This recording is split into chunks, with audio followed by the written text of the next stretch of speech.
Fox and Friends had this embarrassing exchange about Obamacare. Of course, you have Steve Doocy, Brian Kilmeade, and now Elizabeth Hasselbeck. All of them together have a total number of brain cells. I believe it's 11 total brain cells between all of them. Doocy said, quote, "Remember during the original argument about whether or not we should go ahead and pass the Affordable Care Act, also now known as Obamacare, very famously, Karl Rove said on this program, he said, 85% of the country has health care and likes it. So why blow up the entire system for 15%? Well, there's a new poll out this morning that says that. Take a guess how many people in this country, what percentage have insurance now for the very first time because of the Affordable Care Act? How many? What percent? Elizabeth Hasselbeck says, I guess 20%? Let's go 20%. Doocy responds, 1%. Hasselbeck says, oh, great. Doocy says, 1% of the country now has insurance because of the Affordable Care Act. That's it. We were told we're helping out 15%, but so far, just 1%. Now, this is the kind of conversation where people who watch Fox News, who get their news so-called from Fox News, they hear that and they go, oh, that's it, checkmate, checkmate, game, set, match, it's over, Obamacare's a failure, Obama's a failure, this was a horrible experiment, we need to defund, repeal, get rid of it, let's do it. There's only one tiny problem here. Obamacare hasn't been implemented yet. The enrollment in the exchanges starts October 1st.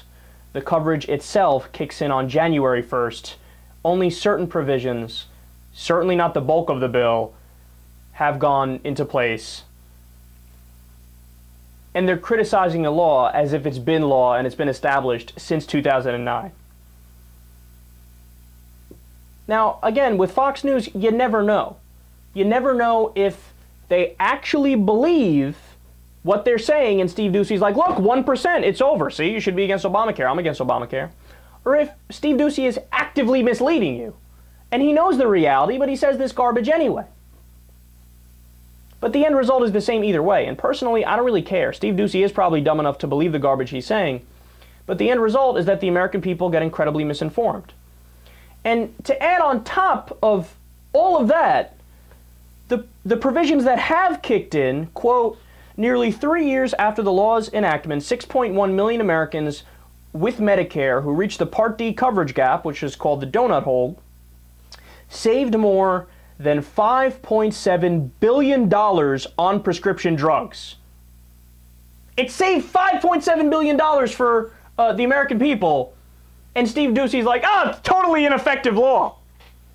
Really? Go talk to everybody who had their money saved and ask them if they want to give it over to you. My guess is they wouldn't want to do that. Additionally, 71 million Americans received coverage for preventive care in 2011 and 2012. And 78 million Americans saved a total of $3.4 billion on their health insurance premiums in 2012. So go ahead, Steve. Go ask those guys to give you that money that they were able to save from Obamacare. See how they like that.